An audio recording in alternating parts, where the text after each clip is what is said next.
PM Modi और राहुल गांधी को open debate का न्योता। सुप्रीम कोर्ट के पूर्व जजों ने भेजा आमंत्रण। राहुल गांधी ने पीएम का आमंत्रण किया स्वीकार। 10 राज्यों की 96 सीटों पर वोटिंग कल। 5 केंद्रीय मंत्री, 2 पूर्व क्रिकेटर मैदान में। 5,700 करोड़ की संपत्ति वाला सबसे अमीर प्रत्याशी भी। पीएम मोदी की आज बंगाल में 4 चुनावी रैलियां। 10 दिन में दूसरी बार पहुंचे बंगाल। बिहार के पटना में शाम को भी करेंगे रोड शो। आम आदमी पार्टी की आज बड़ी बैठक। सीएम केजरीवाल ने बुलाई बैठक। दिल्ली के विधायकों संग बैठक करेंगे सीएम केजरीवाल। यूपी के 3 जिलों के दौरे पर सीएम योगी। सीतापुर, बहराइच, अमेठी का करेंगे दौरा। चुनावी जनसभा को करेंगे संबोधित। यूपी के 3 जिलों के दौरे पर केंद्रीय गृह मंत्री अमित शाह। प्रतापगढ़, रायबरेली, गोंडा का करेंगे दौरा। 3 चुनावी जनसभाओं को करेंगे संबोधित। आप देख रहे हैं के न्यूज, खबरों का सारथी।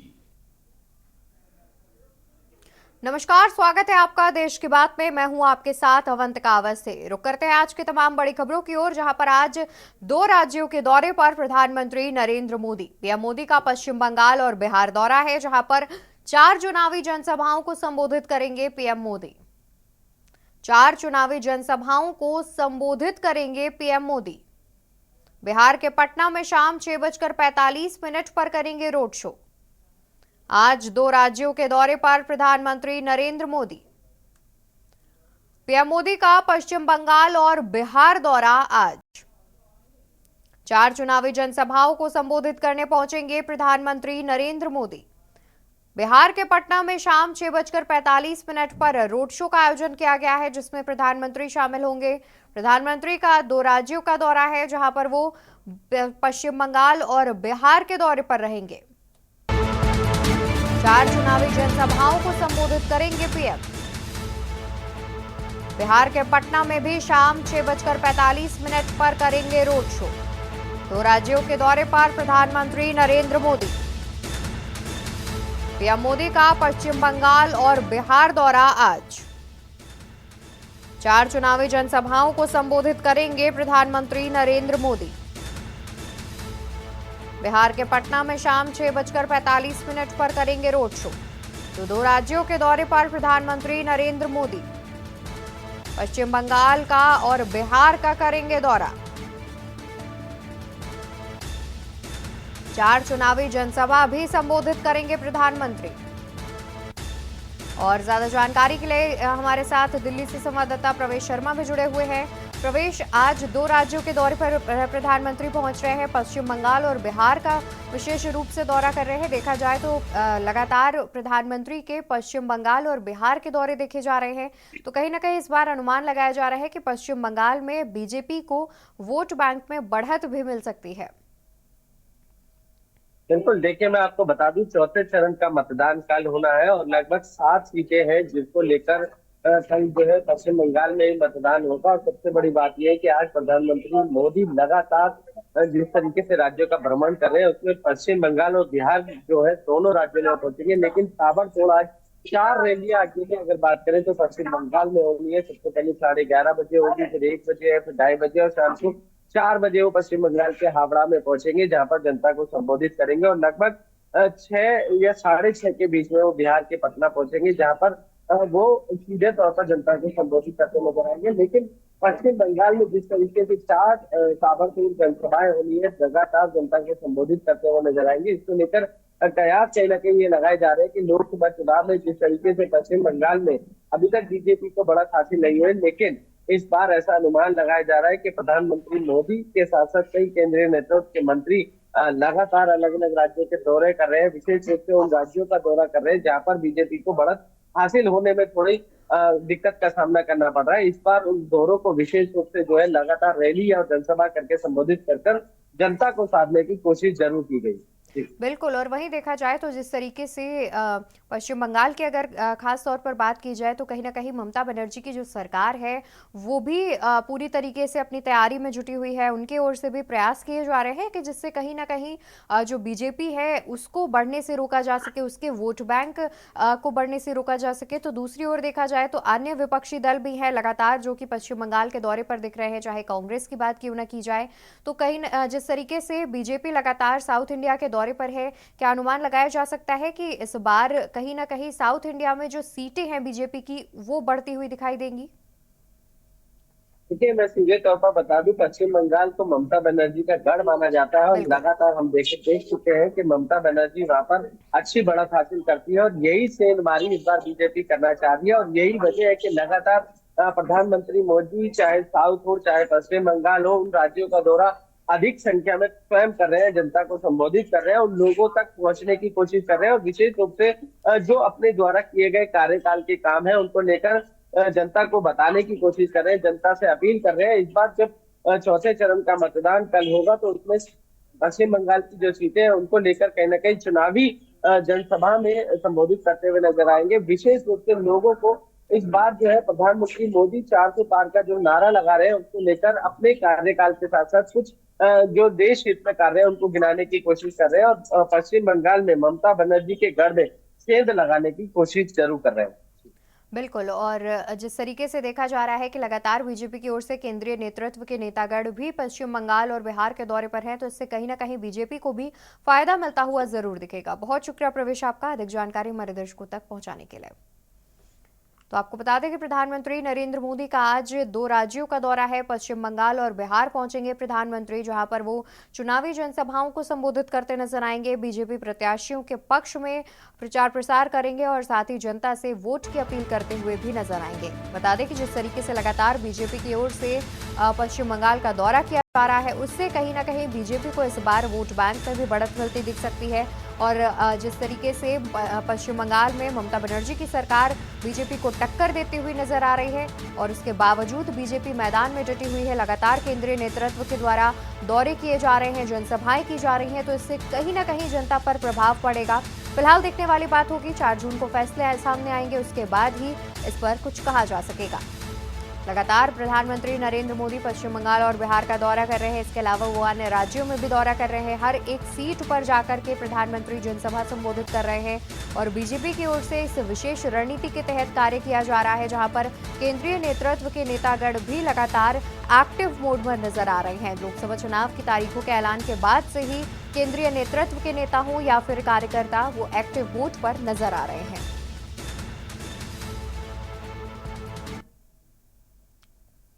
वहीं आपको बताते हैं कि आम आदमी पार्टी की बड़ी बैठक आज दिल्ली में मुख्यमंत्री केजरीवाल ने बुलाई बड़ी बैठक। दिल्ली के विधायकों के साथ बैठक करेंगे केजरीवाल। दिल्ली में सीएम केजरीवाल ने बुलाई बड़ी बैठक। दिल्ली के विधायकों के साथ केजरीवाल करेंगे बैठक। सीएम आवास पर आज सुबह होगी बैठक। आम आदमी पार्टी की बड़ी बैठक आज, अहम जानकारी आपको बता रहे हैं, जहां पर दिल्ली के मुख्यमंत्री अरविंद केजरीवाल ने एक बड़ी बैठक बुलाई है जिसमें आम आदमी पार्टी के विधायक उपस्थित रहेंगे और उनके साथ बैठक करेंगे मुख्यमंत्री। सीएम आवास पर आज सुबह बैठक होनी है। आम आदमी पार्टी की बड़ी बैठक आज।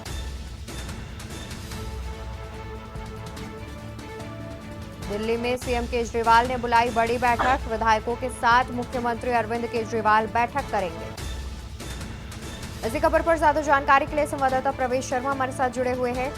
प्रवेश, जिस तरीके से जानकारी सामने आ रही है कि आज मुख्यमंत्री अरविंद केजरीवाल आज एक बड़ी बैठक करेंगे आम आदमी पार्टी के विधायकों के साथ, तो कहीं ना कहीं विशेष रूप से जैसे कि अनुमान लगाया जा सकता है कि लोकसभा चुनाव के जो बचे हुए चरण हैं उनके लिए रणनीति बनाने का कार्य करेंगे मुख्यमंत्री।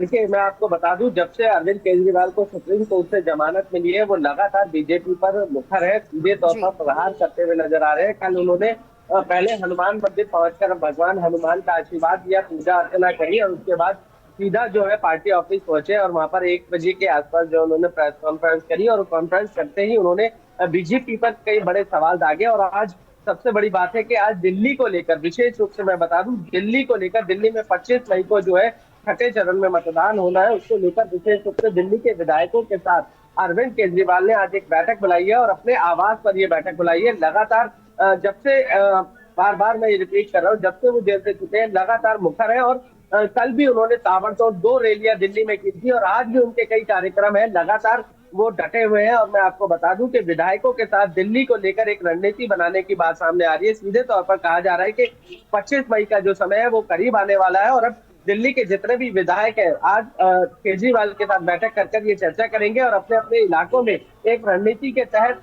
किस तरीके से जनता तक पहुंचना है या जनता को साधना है, उसको लेकर चर्चा की जाएगी। और विशेष रूप से मैं बता दूं, आज भी अरविंद केजरीवाल दिल्ली के कई इलाकों में रैली करते हुए नजर आएंगे। बिल्कुल, यानी कि देखा जाए तो जिस तरीके से जेल से बाहर आ चुके हैं मुख्यमंत्री अरविंद केजरीवाल और उसके बाद 25 मई का इंतजार है और उसको लेकर के ही विशेष रणनीति के तहत कार्य किया जा रहा है और उसको लेकर के ही आज बैठक होनी है।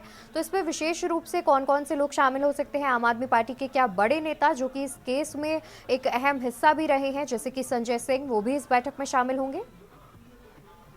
बिल्कुल, देखिए मैं आपको बता दूं, संजय सिंह होंगे, इसके अलावा गोपाल राय होंगे और दिल्ली से जीते हुए लगभग 62-63 जो विधायक हैं दिल्ली के, वो इस बैठक में मौजूद होंगे। और मैंने पहले ही बताया, दिल्ली को लेकर मुख्य रूप से अरविंद केजरीवाल एक रणनीति बनाने की तैयारी कर रहे हैं। कल सीधे तौर पर उन्होंने प्रधानमंत्री मोदी पर हमला किया था, अमित शाह पर हमला किया था। इसके अलावा उत्तर प्रदेश के जो मुखिया है योगी आदित्यनाथ, उनके राजनीतिक कैरियर को लेकर भी सवालिया निशान खड़ा किया था। और जिस तरीके से उन्होंने कल जो भाषण दिया या सीधे तौर पर कहीं हमला किया, उसको लेकर कहीं ना कहीं पूरी राजनीति में हम राजनीतिक गरमाई हुई है। दिल्ली की बात विशेष रूप से करें तो दिल्ली को लेकर अरविंद केजरीवाल किसी भी तरीके का कोताही बरतने के लिए तैयार नहीं है। 70 में से जितने 62 है, लगभग 62-63 है जो आज इस बैठक में होंगे, सबसे अपनी जनता को, अपने एरिया की जो जनता है, जो सीधे तौर पर कहे जो मतदाता है, उनको साधना है, उन तक पहुंचना है और उनको 25 मई को जब वोटिंग होगी तो सबसे ज्यादा आम आदमी पार्टी को वोट करने की अपील करने की जो एक रणनीति है, उसके तहत ये बैठक होनी है। बिल्कुल, बहुत शुक्रिया प्रवेश आपका ज्यादा जानकारी दर्शकों तक पहुंचाने के लिए।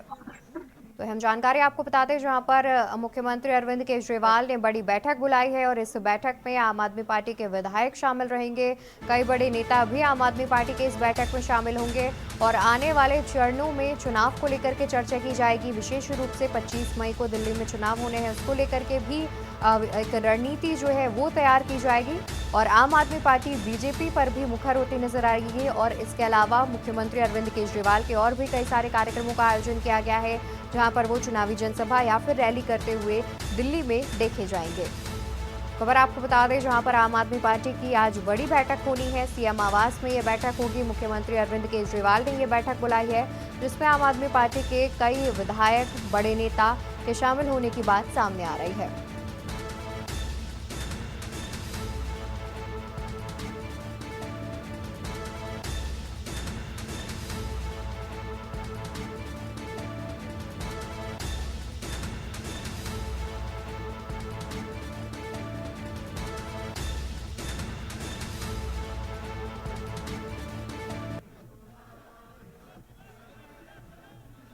और यहाँ रुकेंगे एक छोटे से ब्रेक के लिए, जल्द हाजिर होंगे। आप देख रहे हैं के न्यूज, खबरों का। ब्रेक से वापस आ चुके हैं, रुक करते हैं खबरों की ओर। खबर आपको बता दें, जहां पर कांग्रेस नेता राहुल गांधी की न्याय मंच के कार्यक्रम में हिस्सा लेंगे राहुल। युवाओं से जुड़ी समस्याओं पर करेंगे चर्चा। बेरोजगारी की समस्या समाधान पर भी करेंगे चर्चा।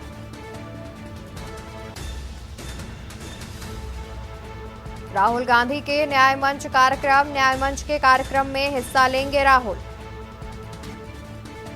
युवाओं से जुड़ी समस्याओं पर करेंगे चर्चा।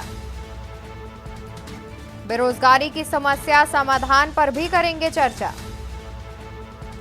राहुल गांधी की न्याय मंच कार्यक्रम।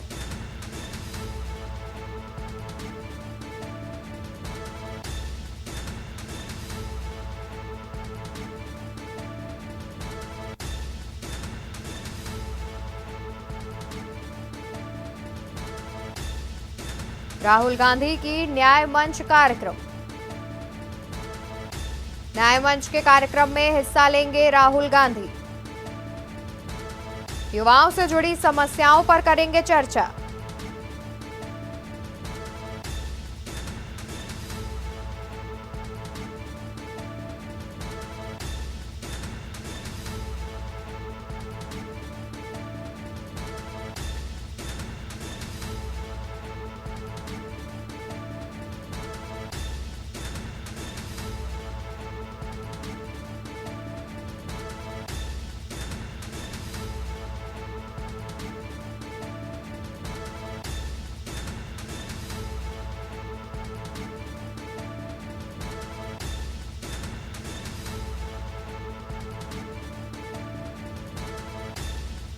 बेरोजगारी की समस्या और समाधान पर चर्चा करेंगे राहुल गांधी। राहुल गांधी का न्याय मंच कार्यक्रम, खबर हम आपको बता रहे हैं, जहां पर कांग्रेस नेता राहुल गांधी न्याय मंच कार्यक्रम में हिस्सा लेंगे। युवाओं से जुड़े समस्याओं पर करेंगे चर्चा। और यहां रुकेंगे एक छोटे से ब्रेक के लिए, जल्द हाजिर होंगे। आप देख रहे हैं के न्यूज, खबरों का सारथी। ब्रेक से वापस आ चुके हैं, रुक करते हैं खबरों की ओर। खबर आपको बता दें, जहां पर 3 जिलों के दौरे पर आज सीएम योगी आदित्यनाथ। सीएम योगी का सीतापुर, बहराइच और अमेठी का दौरा। दोपहर 12 बजे सीतापुर के मोहनलालगंज में जनसभा करेंगे मुख्यमंत्री योगी आदित्यनाथ। दोपहर 12 बजे सीतापुर में जनसभा आयोजित की गई है, जिसको संबोधित करेंगे मुख्यमंत्री। दोपहर 1:30 बजे बहराइच में जनसभा संबोधित करेंगे, तो वहीं दोपहर 3 बजे अमेठी के माधोगढ़ में जनसभा करेंगे मुख्यमंत्री योगी आदित्यनाथ। तो आज 3 जिलों के दौरे पर हैं मुख्यमंत्री योगी आदित्यनाथ, जहां पर सीतापुर, बहराइच और अमेठी जिले का करेंगे दौरा। जनसभाओं को भी संबोधित करेंगे, जहां पर दोपहर 12 बजे सीतापुर में जनसभा का आयोजन किया गया है। दोपहर 1:30 बजे बहराइच में जनसभा संबोधित करेंगे, तो वहीं दोपहर 3 बजे भी जनसभा को संबोधित करेंगे। दोपहर 3 बजे अमेठी में जनसभा संबोधित करेंगे मुख्यमंत्री योगी आदित्यनाथ। तो मुख्यमंत्री के आज के कार्यक्रम के बारे में बता रहे हैं, जहां पर मुख्यमंत्री योगी आदित्यनाथ 3 जिलों के दौरे पर हैं। सीतापुर, अमेठी, बहराइच का करेंगे दौरा और साथ ही इन जिलों में जनसभाओं को भी संबोधित करते नजर आएंगे मुख्यमंत्री योगी आदित्यनाथ। मुख्यमंत्री के कार्यक्रम के बारे में बता रहे हैं, मुख्यमंत्री 3 जिलों के दौरे पर हैं। सीतापुर, बहराइच और अमेठी जिले का करेंगे दौरा। 12 बजे सीतापुर के मोहनलालगंज में करेंगे जनसभा। 1:30 बजे बहराइच में जनसभा करेंगे संबोधित। तो वहीं दोपहर 3 बजे अमेठी में जनसभा संबोधित करेंगे मुख्यमंत्री योगी आदित्यनाथ।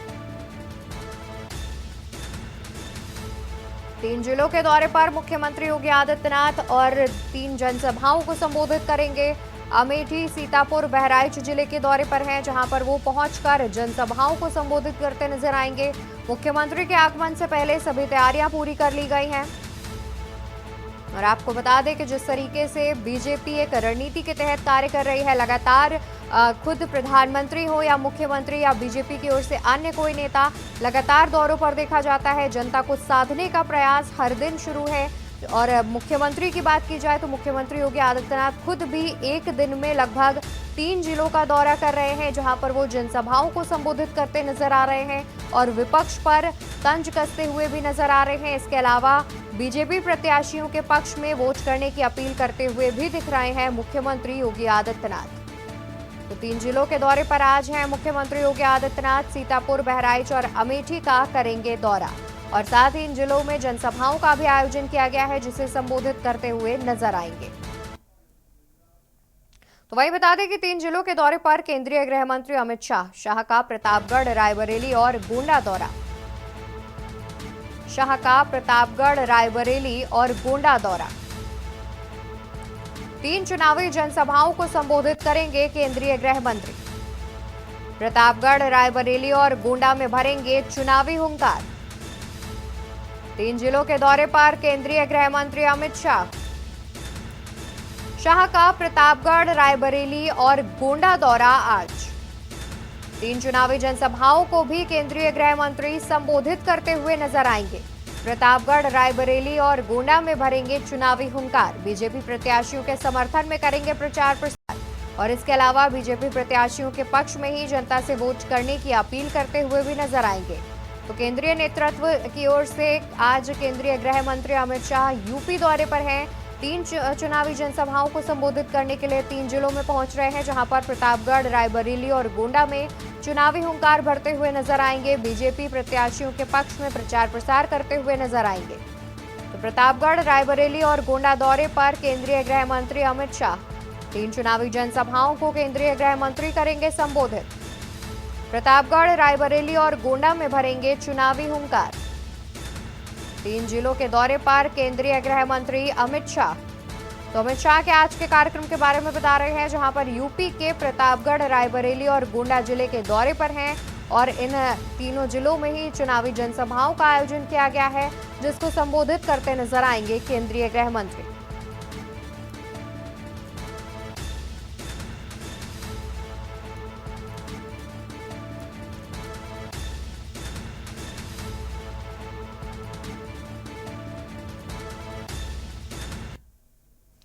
और इसी बीच खबर रायबरेली से सामने आ रही है। खबर आपको रायबरेली से बताएंगे। रायबरेली से खबर, बीजेपी नेताओं में तकरार का दौर शुरू। बीजेपी विधायक ने एक्स पर किया पोस्ट। दिनेश सिंह के बेटे के पोस्ट करने के बाद बढ़ी तकरार। बीजेपी प्रत्याशी के बेटे ने पोस्ट कर अदिति को दिया जवाब। अदिति ने एक्स पर लिखा, उसूलों के साथ समझौता नहीं, रामकाज में उसूलों को न्योता नहीं। कुछ इस प्रकार से दिनेश सिंह ने भी लिखा। अदिति सिंह ने बीजेपी के कार्यक्रमों से बना रखी हैं दूरियां। डिप्टी सीएम बीजेपी प्रदेश अध्यक्ष के कार्यक्रम से बना रखी हैं दूरियां। तो बीजेपी नेताओं में तकरार के दौर की शुरुआत हो चुकी है। रायबरेली से खबर सामने आ रही है। बीजेपी विधायक ने एक्स पर पोस्ट किया है। दिनेश सिंह के बेटे के पोस्ट करने के बाद बढ़ी है तकरार।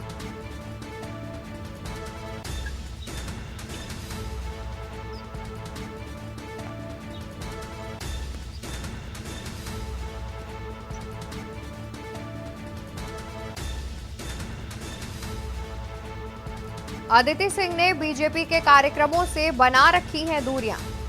डिप्टी सीएम बीजेपी प्रदेश अध्यक्ष के कार्यक्रम से बना रखी हैं दूरियां। बीजेपी नेताओं में तकरार के दौर की शुरुआत हो चुकी है। खबर रायबरेली से बताते हैं, जहां पर बीजेपी विधायक ने एक्स पर पोस्ट किया है। तो वहीं दिनेश सिंह के बेटे के पोस्ट करने के बाद बढ़ी तकरार। बीजेपी प्रत्याशी के बेटे ने पोस्ट कर अदिति को दिया जवाब। अदिति ने एक्स पर लिखा, उसूलों के साथ समझौता नहीं। और इसी खबर पर ज्यादा जानकारी के लिए हमारे साथ संवाददाता केशवानंद जुड़े हुए हैं। केशवानंद, जिस तरीके से रायबरेली से ये जानकारी सामने आ रही है कि बीजेपी में ही तकरार के जो दौर की शुरुआत है वो हो चुकी है, सोशल मीडिया पर वार पलटवार देखने को मिल रहा है। पूरा मामला क्या है, कहां से इसकी शुरुआत हुई है? बिल्कुल, देखिए, लोकसभा चुनाव चल रहे हैं और रायबरेली में 5वें चरण में मतदान होना है, लेकिन इस बीच देखा जा रहा है कि बीजेपी खेमे में ही आपस में ही तकरार देखने को मिल रही है। एक पक्ष अगर बात करें तो जो वर्तमान में सदर विधायिका हैं अदिति सिंह, उनका हो गया है, और दूसरा पक्ष देखा जाए तो वर्तमान के जो रायबरेली में के प्रत्याशी हैं दिनेश प्रताप सिंह, वर्तमान में मंत्री हैं, उनमें एक अलग देखा जा रहा है कि खेमा मतलब एक ही दो खेमे अलग अलग हो गए हैं। कभी दोनों जो है कांग्रेस पार्टी के हुआ करते थे, कांग्रेस से ही सदर विधायिका अदिति सिंह हुआ करती थी, और मंत्री एमएलसी जो है कांग्रेस पार्टी से हुआ करते थे। लेकिन इस बीच देखा जा रहा है कि लोकसभा चुनाव के दौरान दोनों में अलग अलग हो गए हैं। वही अदिति सिंह ने अपने एक्स पर पोस्ट भी किया है कि वसूलों से कोई समझौता नहीं किया जा रहा है।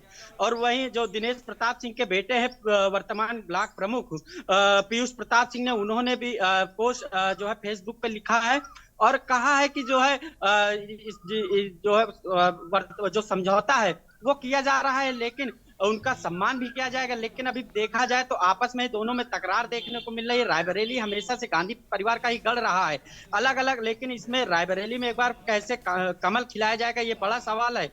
क्योंकि आपस में ही जो पार्टी के चाहे मंत्री हो चाहे विधायक हो, वो आपस की खेमे में जो है तकरार उनमें देखने को मिल रही है। दोनों लोग फेसबुक पे वार कर रहे हैं और पोस्ट कर करके ही आपस में तकरार देखने को मिल रहा है। अगर अदिति सिंह की बात की जाए तो अभी तक अदिति सिंह किसी भी बड़े नेता के जो जनसभा है उनमें भी शामिल नहीं हुई। कल डिप्टी सीएम ब्रजेश पाठक भी रायबरेली दौरे पर रहे, उनके मंच पर भी अदिति सिंह विधायक नहीं दिखी, और ना ही अभी तक किसी भी बीजेपी कार्यक्रम में अदिति सिंह दिखाई दी हैं। तो कहीं ना कहीं रायबरेली में जो बीजेपी है वो आपस दो खेमे में बटी हुई दिखाई दे रही है। इसमें बहुत बड़ा सवाल है कि गांधी परिवार को आखिर कैसे यहाँ पे वर्चस्व खत्म किया करेगा, कैसे कमल यहाँ खिलेगा, ये आने वाला समय जरूर बताएगा। लेकिन रायबरेली की बीजेपी में आपस में दूरियां, दोनों खेमे में दो खेमा दिखाई दे रहा है। जी बिल्कुल। और वहीं हमारे साथ कांग्रेस से पूर्व जिला अध्यक्ष वीके शुक्ला जी भी जुड़ गए हैं। वीके शुक्ला जी, आपसे जानकारी लेना चाहेंगे, जिस तरीके से बीजेपी में ये जो सोशल मीडिया पर वार पलटवार के जो दौर की शुरुआत हो गई है, अदिति सिंह जो कि पहले कांग्रेस में हुआ करती थी और दिनेश सिंह जो वो भी कांग्रेस में हुआ करते थे और उसके बाद बीजेपी में शामिल हुए हैं, तो इसको आप किस तरीके से देखते हैं?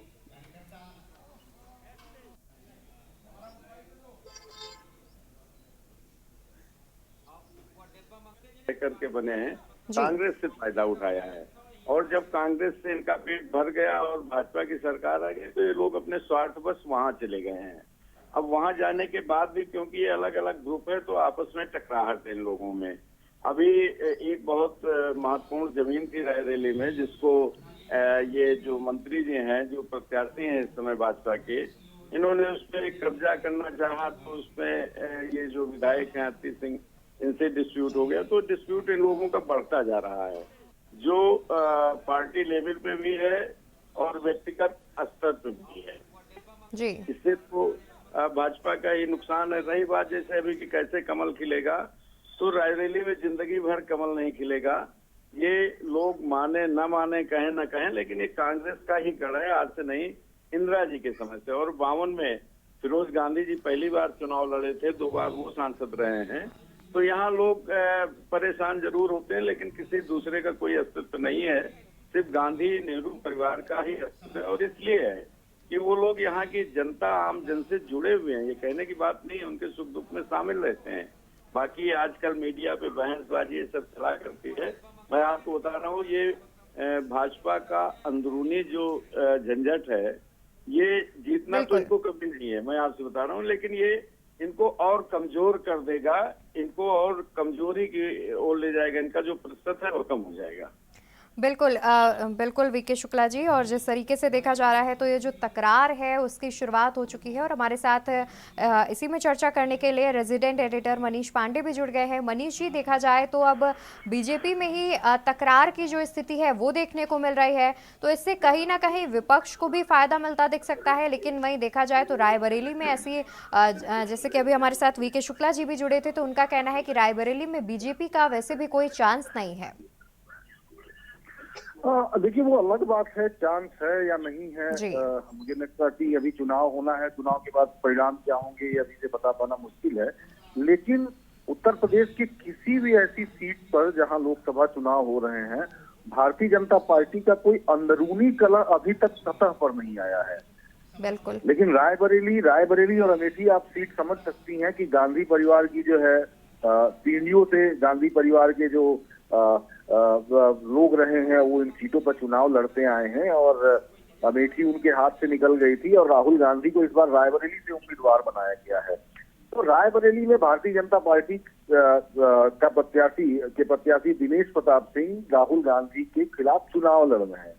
लेकिन उनके पार्टी से ही विधायक और उनके पार्टी के ही दो नेताओं की आपस की जो तकरार है वो देखने को मिल रही है। ये बड़ी बात है। सब लोग जानते हैं क्योंकि दिनेश प्रताप सिंह का और अदिति सिंह के जो पिताजी थे स्वर्गीय अखिलेश सिंह जी का, उन लोगों का वो एक जिले के रहने वाले थे, राजनेता थे, और उनकी संबंधों के बारे में सबको पता है। और आज वो दोनों एक पार्टी में है। दिनेश प्रताप सिंह भी भारतीय जनता पार्टी में है, अदिति सिंह भी भारतीय जनता पार्टी में है। लेकिन जैसा कि अभी हमारे संवाददाता बता रहे थे कि रायबरेली में अदिति सिंह ने दिनेश प्रताप सिंह के कार्यक्रमों से दूरियां बना रखी हैं। वो डिप्टी सीएम के कार्यक्रम में नहीं दिखी, कहीं भी क्षेत्र में उनके चुनाव प्रचार में नहीं दिखी।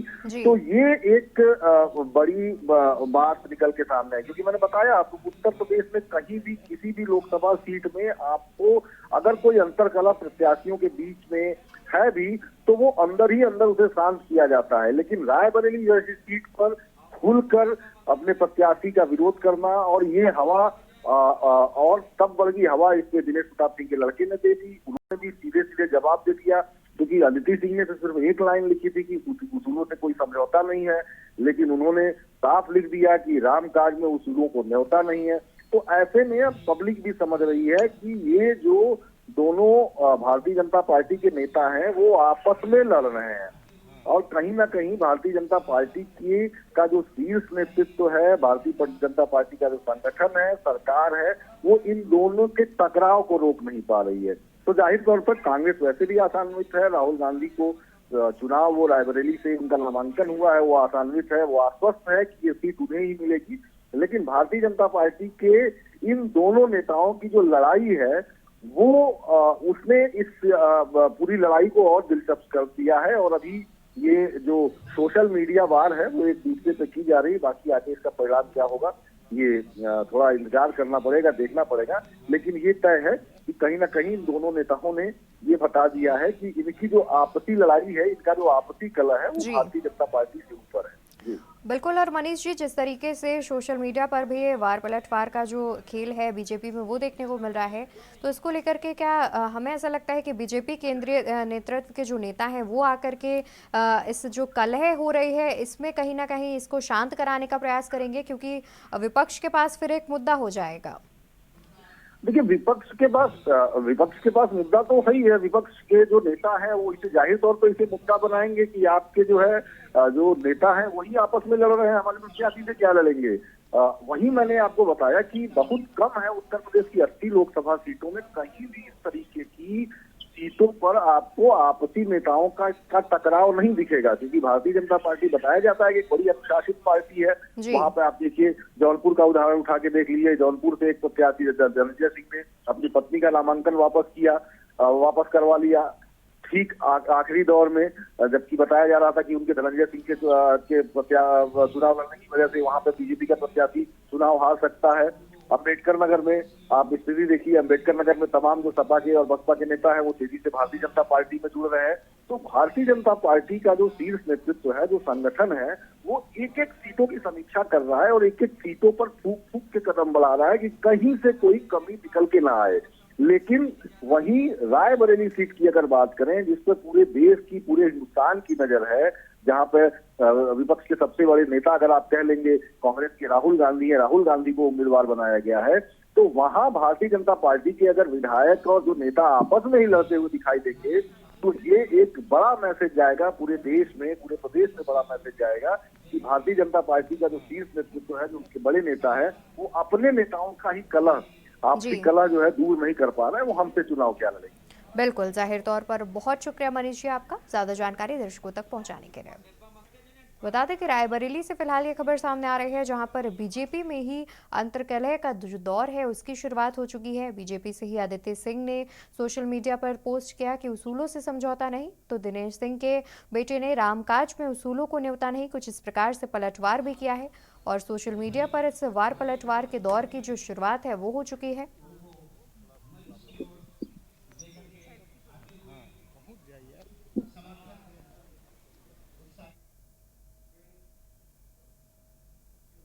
और यहाँ रुकेंगे एक ब्रेक के लिए, जल्द हाजिर होंगे। आप देख रहे हैं के न्यूज, खबरों का सारथी। ब्रेक से वापस आ चुके हैं, रुक करते हैं खबरों की ओर। खबर आपको बता दें, जहां पर लखनऊ और बाराबंकी दौरे पर आज अखिलेश यादव 2 जिलों में प्रचार प्रसार करेंगे। अखिलेश यादव 2 जिलों में प्रचार प्रसार करेंगे। अखिलेश यादव इंडिया गठबंधन के प्रत्याशी के समर्थन में मांगेंगे वोट। 2 चुनावी जनसभा को संबोधित करेंगे सपा सुप्रीमो। लखनऊ और बाराबंकी दौरे पर आज अखिलेश यादव 2 जिलों में प्रचार प्रसार करेंगे। अखिलेश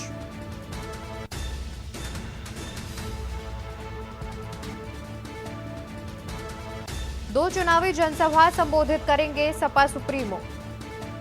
लखनऊ और बाराबंकी दौरे पर आज अखिलेश यादव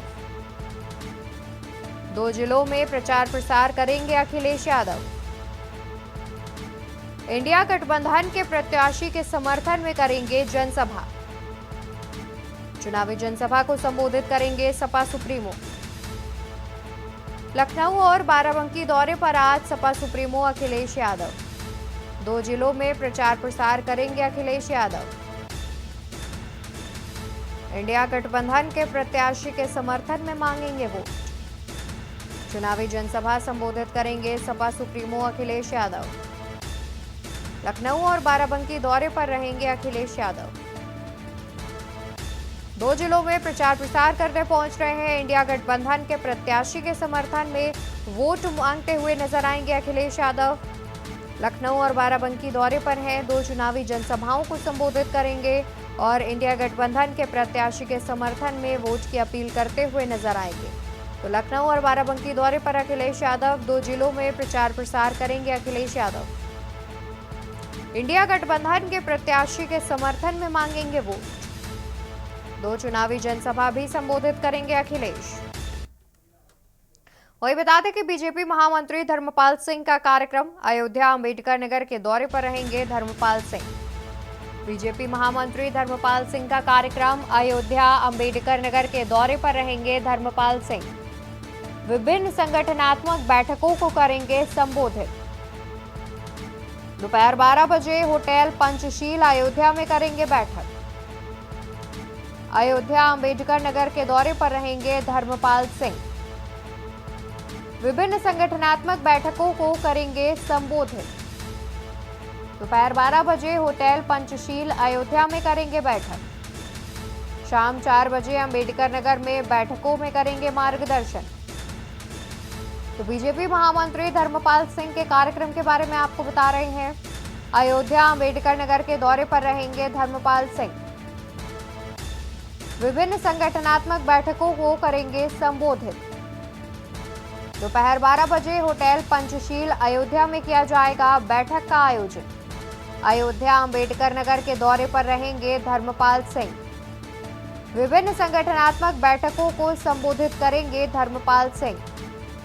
दोपहर 12 बजे होटल पंचशील अयोध्या में किया जाएगा बैठक का आयोजन। शाम 4 बजे अंबेडकर नगर में बैठकों में करेंगे मार्गदर्शन। तो बीजेपी महामंत्री धर्मपाल सिंह के कार्यक्रम के बारे में आपको बता दें। अयोध्या अंबेडकर नगर के दौरे पर रहेंगे धर्मपाल सिंह। विभिन्न संगठनात्मक बैठकों को करेंगे संबोधित। दोपहर 12 बजे होटल पंचशील अयोध्या में करा जाएगा बैठक का आयोजन। अयोध्या अंबेडकर नगर दौरे पर धर्मपाल सिंह। विभिन्न संगठनात्मक बैठकों को संबोधित करेंगे। दोपहर 12 बजे होटल पंचशील अयोध्या में किया जाएगा बैठक का आयोजन। 4 बजे अंबेडकर नगर में बैठकों में करेंगे मार्गदर्शन। बीजेपी महामंत्री धर्मपाल सिंह के कार्यक्रम के बारे में आपको बता रहे हैं। अयोध्या और अंबेडकर नगर के दौरे पर रहेंगे। तो वहीं वर्चस्व को लेकर किन्नरों के 2 गुटों में हुआ संघर्ष। दोनों गुटों की तरफ से जमकर चले लात घूसे। वर्चस्व को लेकर मारपीट में 4 किन्नर हुए घायल। घायल किन्नरों का मेडिकल कॉलेज में इलाज जारी। पुलिस मुकदमा दर्ज कर जांच पड़ताल में जुटी। थाना रिसिया इलाके के मुकेरिया गांव का पूरा मामला।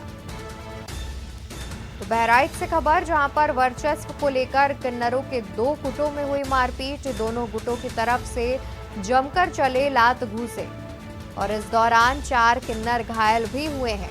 वर्चस्व को लेकर मारपीट हुई, जिस दौरान 4 किन्नर घायल हुए। घायलों का मेडिकल कॉलेज में इलाज कराया जा रहा है। वर्चस्व को लेकर मारपीट की गई, जिसमें 4 किन्नर घायल हो गए हैं। घायलों को मेडिकल कॉलेज में इलाज के लिए भेजा गया है। पुलिस मुकदमा दर्ज कर आगे की जांच पड़ताल में जुट गई है। थाना रिसिया इलाके के मुकेरिया गांव का यह पूरा मामला है, जहां पर वर्चस्व को लेकर किन्नरों के 2 गुटों में हुआ संघर्ष।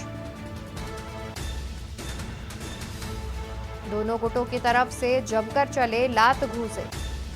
वर्चस्व को लेकर मारपीट में 4 किन्नर हुए घायल। घायलों को मेडिकल कॉलेज में इलाज के लिए कराया गया भर्ती।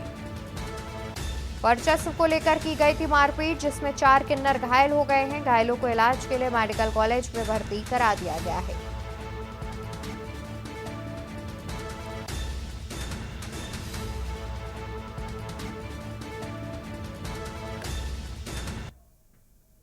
खबर गाजियाबाद से, जहां पर आपसी रंजिश में चली गोलियां। बदमाशों ने युवक को मारी गोली, गंभीर हालत में अस्पताल में कराया भर्ती। आपसी रंजिश में चली गोलियां, बदमाशों ने युवक को मारी गोली, गंभीर हालत में अस्पताल में कराया भर्ती। युवक ने पुलिस को दी थी आत्महत्या की चेतावनी। सोशल मीडिया पर एसपी ऑफिस में दी थी चेतावनी। युवक ने पुलिस पर लगाया आरोप। पुलिस मेरे ऊपर फर्जी मुकदमे लिख रही। युवक का कहना है कि पुलिस मेरे ऊपर फर्जी मुकदमे लिख रही है। गाजियाबाद थाना लोनी बॉर्डर क्षेत्र का पूरा मामला। खबर गाजियाबाद से, आपसी रंजिश में चली गोलियां, बदमाशों ने युवक को मारी गोली, गंभीर हालत में युवक का अस्पताल में इलाज चल रहा है। युवक ने पुलिस को दी थी आत्महत्या की चेतावनी। सोशल मीडिया पर एसपी ऑफिस में दी थी चेतावनी।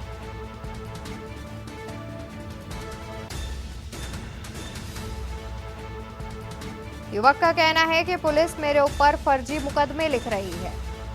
गाजियाबाद थाना लोनी बॉर्डर क्षेत्र का पूरा मामला। खबर गाजियाबाद से, जहां पर आपसी रंजिश में चली गोलियां।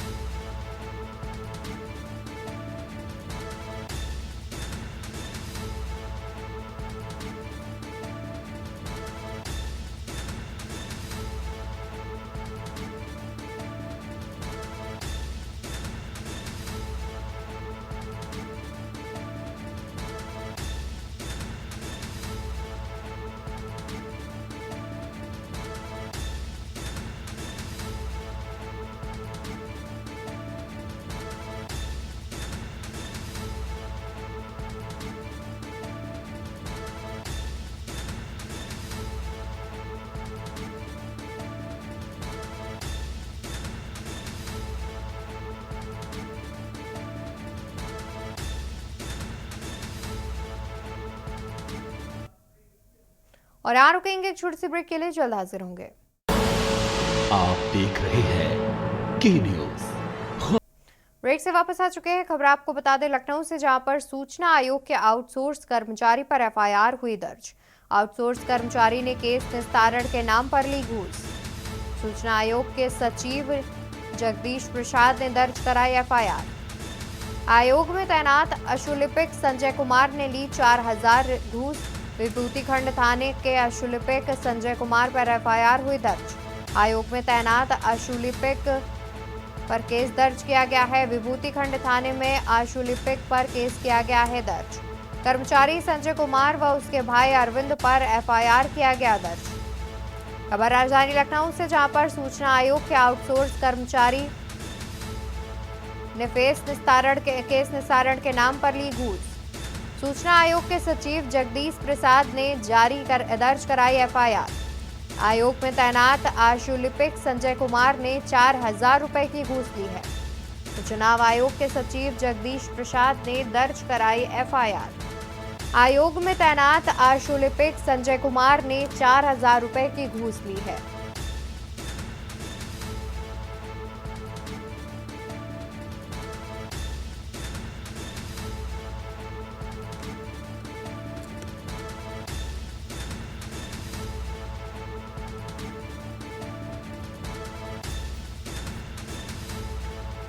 सूचना आयोग के सचिव जगदीश प्रसाद ने दर्ज कराई एफआईआर।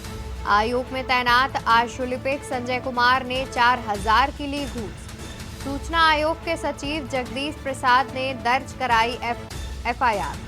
आयोग में तैनात अशुलिपिक संजय कुमार ने 4000 रुपए की घूस ली थी। विभूति खंड थाने में एफआईआर कराई गई दर्ज।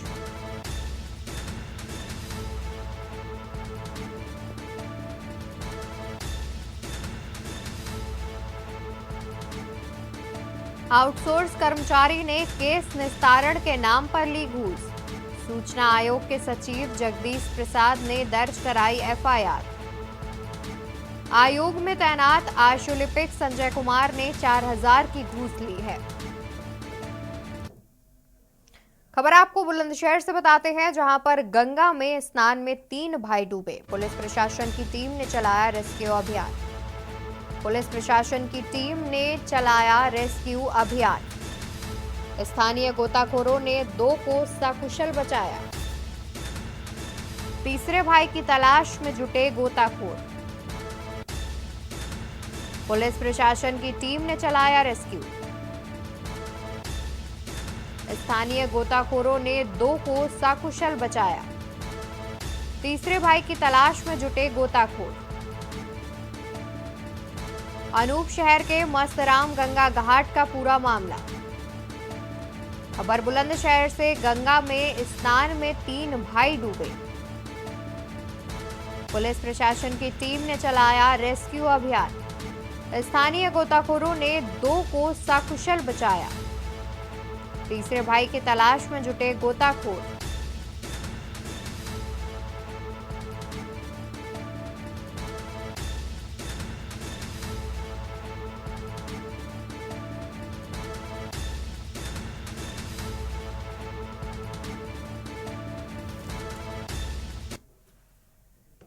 लोकसभा चुनाव को लेकर सभी प्रत्याशी चुनाव प्रचार में जुटे हुए हैं।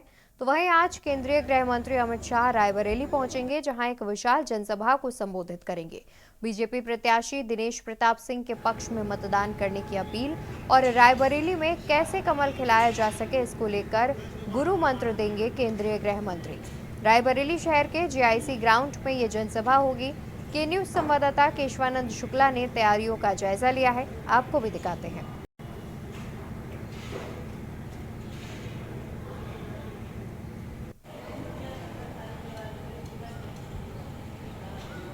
देश के गृह मंत्री अमित शाह का 1 दिवसीय रायबरेली दौरा आज है। आपको बता दें कि अमित शाह अपने 1 दिवसीय दौरे पर रायबरेली पहुंचेंगे, जहां पे एक बड़ी जनसभा को संबोधित करेंगे।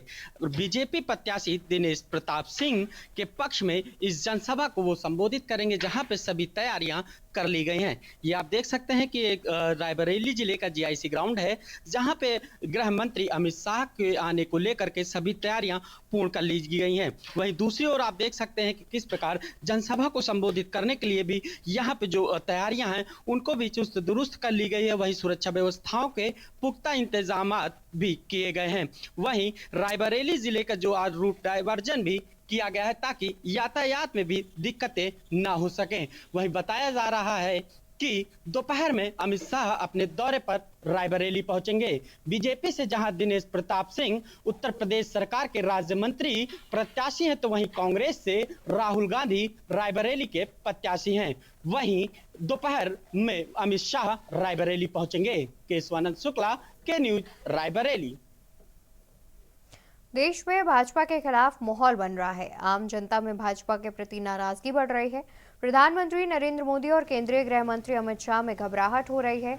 अब ये कह रहे हैं कि अडानी और अंबानी बोरियों में नोट भरकर काला धन टेम्पो में भरकर कांग्रेस के पास पहुंचा रहे हैं। यदि ऐसा है तो मोदी जी की ईडीआई सीबीआई कहां है? विधानसभा चुनाव के बाद से ईवीएम को लेकर जो आवाज उठाई है, उससे उनके मन में डर है। यदि ईवीएम का खेल नहीं हुआ तो भाजपा 200 पार भी नहीं कर पाएगी, और ये मैं दावे के साथ, और यदि हो गया तो फिर तो 400 पार होना तय है। तो कुछ इस प्रकार से पूर्व सीएम दिग्विजय सिंह ने कहा। रतलाम पहुंचे हुए थे पूर्व सीएम दिग्विजय सिंह। हम तो लड़ाई 28 सीटों पे लड़ रहे हैं। एक समाज का धोखा हो गया, चीटिंग हो गई, बाकी 28 सीटों पे लड़ रहे हैं। अच्छा चुनाव देखिए, ये तो 4 जून को उजागर हो जाएगा। आज जो हालात है वो 200 पार नहीं हो रही है। आप आइटम बम है। अरे आप प्रेस वाले कभी महंगाई के बारे में नहीं बात करते, बेरोजगारी के बारे में बात नहीं करते, जो काम होने थे उसके बारे में बात। ये देखिए आप हिंदू मुसलमान, हिंदुस्तान पाकिस्तान करते रहते हो।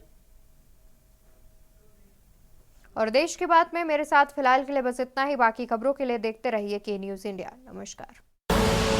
आप देख रहे हैं के न्यूज, खबरों का